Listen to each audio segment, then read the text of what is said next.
How to Outsmart the Narcissistic Mother.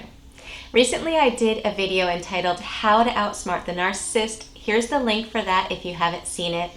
And this video is in response to a subscriber who sent in an email regarding their personal situation with a narcissistic parent.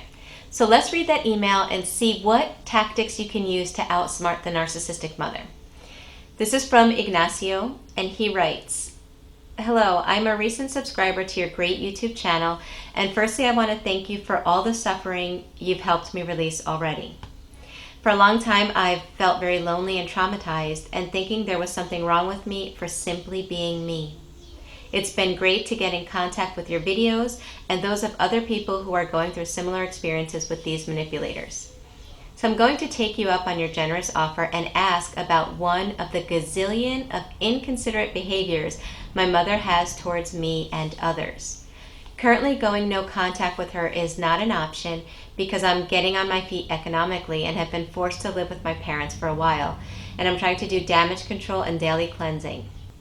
The thing she does is coming out of the blue, asking me something, and when I'm trying to answer, physically leaving and allowing me one sentence at most. Of course, this behavior tends to happen more often when my answer does not fit what she had in mind, but in the end, it doesn't matter, does it?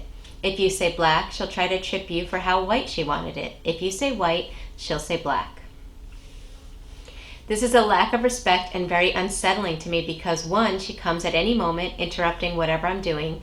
It takes time to recover from any interruption, but of course her time is more valuable than mine, so she comes in at any moment. And two, by leaving that way, not letting me explain, she forces my brain to switch into answer mode, but then leaves quickly without allowing me even a whole sentence, which causes me frustration. So for example, here the strategy you mentioned in the video, How to Outsmart the Narcissist, turning the mirror and showing the person what she's doing, making the narcissist go into the same defensive mode they've tried to inculcate in you, I don't think it could work, because to do it, the only options I see are A, yelling at the person or running after her to resume the dialogue. Hey, I'm talking here. It's rude to leave while the other is talking, a behavior the narcissist would love. Or B, try to bring up the issue later in the following interaction. Gosh, you ignored me before when I was trying to answer you. But then, with some time gone by, it's easy for her to gaslight you. When was that? I don't remember. Then you have to give explanation. She frowns and looks at you as if you're insane, with the final conclusion being that I'm being too sensitive. Yes, sensitive, because unlike her, I let people to whom I ask questions finish their sentences. What a concept. I don't know if you've suffered this flavor of narcissism. Also, I'm a recent subscriber, so forgive me if the matter has already been discussed in other videos. If not, I'd love to pick your brain on how to cope with this kind of abuse." So, welcome to my channel, Ignacio, and thank you for sending in a question to be answered with a video. What a great question, because as you mentioned in your email, there are a gazillion ways the narcissist comes at you to try to get narcissistic supply. So it's really impossible to give every technique or explain how to handle every situation in just one video. So I'm going to start a series with different techniques to use under different circumstances that hopefully can be helpful. And the awesome thing is, as you begin learning these different techniques, you actually begin to see that there's a mindset that you can get that really, once you get that mindset on how to handle the narcissist, you start to figure it out. And no matter what situation comes up, you learn to navigate through that field of minds without getting emotionally scarred in the process, which is a great place to get to. Okay, so with this situation, I wanted to mention some fundamental truths that every child of a narcissistic parent kind of has to swallow, kind of has to recognize the truthfulness of certain aspects of the narcissistic parent in order to be able to handle it in the best way. And one of those fundamental truths are, one, the narcissist, when they ask you questions, really doesn't care what you have to say. It's a hard truth to swallow. They are not interested in your opinion. They really don't care. They are actually purposely provoking a situation in which they can gain narcissistic supply. And I did do a video recently on this I think it's entitled Beware of the Female Narcissist Loaded Questions. And there's the link to that gives a little bit more information on how the female narcissist often does this when she provokes a situation by asking an innocent question, a viewpoint question, or your opinion on something, and it's really just setting you up so that you give a negative response and they get narcissistic supply. So that's the first fundamental truth you have to recognize. The second fundamental truth is that a narcissistic mother gets her narcissistic supply by making her children feel negative emotions. For example, if your narcissistic mother can make you cry, angry, frustrated, feel bad in any way, that's them taking a hit of narcissistic supply off of you. Anytime you feel a negative emotion. So, once you recognize that truth, one thing that is helpful, since you cannot go no contact, the best thing to do in that situation is to go no negative emotional contact. In other words, you're not going to go no contact, but you are going to give no negative emotional response, no matter what happens. That's a way of you not allowing yourself to be that hit of narcissistic supply for your parent. So how do you do that? You're probably thinking, okay, well, that's nice to know. How am I going to do that when she's constantly provoking situations? Well, taking the case of what you're going through at this moment, where she interrupts you on purpose, that's being done because it makes her feel powerful. She knows you're busy. The fact that she can stop you against your will, because she also knows you don't want to be interrupted, gives her a sense of power. The fact that she walks away in the middle of you speaking is giving her supply because she's making you feel as if your answers are so insignificant that they're not worth her time of day to really listen to. So in walking away, that causes frustration in you, and she gets more narcissistic supply at knowing that she has that power once again to make you feel that frustration. Okay, so what do you do? Now, I imagine when she comes in and is going to interrupt you, your whole body probably gets tense and you feel frustrated and angry because, one, you know she's doing it again. She's not respecting your boundaries. She's doing it only to make you feel bad, and you know the end result is going to make you feel in a negative way. So in this situation, you can't change the narcissist. If you think that you can stop her from interrupting you, that's not going to happen. If you think you can teach a narcissist to respect your boundaries, that's not going to happen. If you think you're going to help her to realize she's being rude and change, that's not going to happen. Okay, so since you can't change the narcissist, what you can do is reframe the experience. Instead of feeling powerless and angry, you can, by reframing the experience, you change the meaning of the experience. So I'm going to show you how to do that. It seems like a very simple thing, but it can have profound results. Okay? For example, when she comes in and she interrupts you, the first thing that happens probably is you get tense and your negative emotions arise, your fight or flight system kicks in because you know that it's not going to end in a positive way.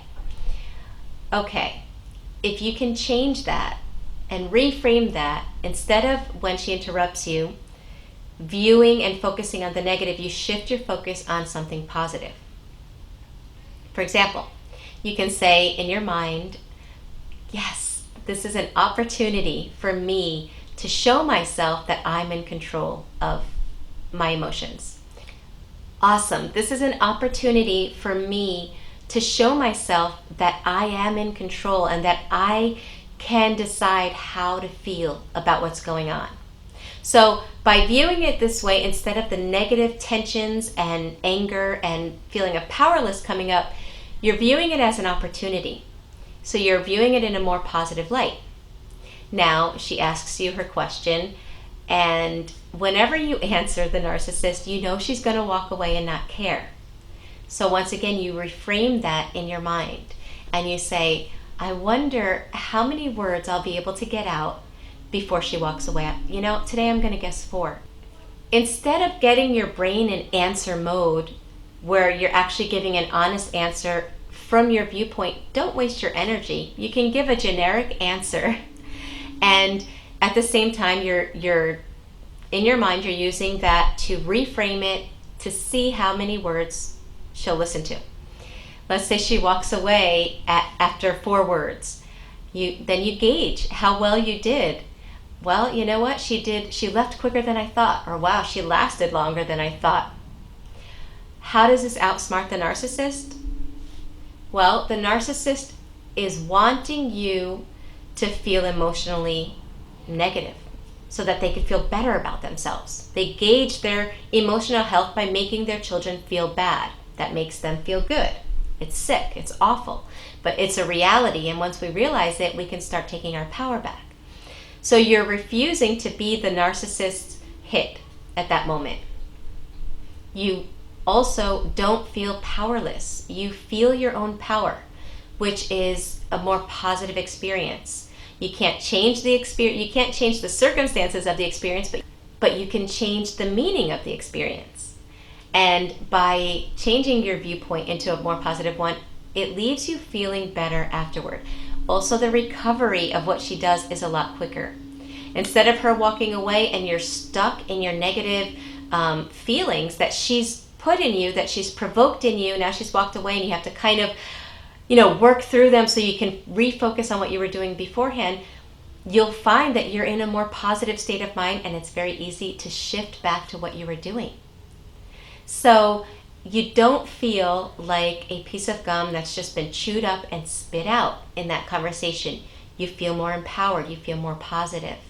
That's one way to handle that. Once again, it's reframing. It's an NLP technique. It's very helpful when you can't change a circumstance, but you no longer want that circumstance to leave you feeling negative. And you're able to change the meaning of that circumstance. Another way to handle that is by the sudden emergency. But having a valid reason to excuse yourself, that can be helpful as well. For example, a sudden emergency could sound something like this. You know what? That's a really good question. Unfortunately, I just got a call from my boss. I have to head back to the office. Maybe I'll have a chance later to answer that. And you leave. Another sudden emergency could be, as she's asking you that question, you're looking at your phone and you say, I would love to answer that, but right now I just got a text and I have to do this, that, and the other thing, but maybe later I can get back to you on that. And you excuse yourself. Or as she's coming in, if you already know what's going to happen before she even gets to the question, you could say something like, hey, I'm sorry to interrupt you, but I have to go jump in the shower. I'm kind of in a rush, but we'll talk later. Something like that. So those are 2 separate techniques that you can use. Keep in mind, the sudden emergency is not something you can use every single time because the narcissist will catch on. But it's just a mindset where you learn how to navigate through those fields of conversations that are full of minds, and you're able to come out without the emotional scars that you were coming out with in those same conversations. And again, the first technique regarding reframing, that's a temporary solution. Keep in mind, these are temporary solutions. The best way to handle situations like that are establishing boundaries, using the broken record technique, which I did a video about. Here's the link for that. However, because of your situation, they might not be the best for you because they might cause you more problems. So these are temporary solutions to help you to deal with your current situation. And in the future, once you're out of being under the same roof as the narcissistic parent, then you can move towards establishing boundaries and going no contact. But for the moment, these are 2 possible things that you can employ that will help you to prevent you from being a narcissistic snack.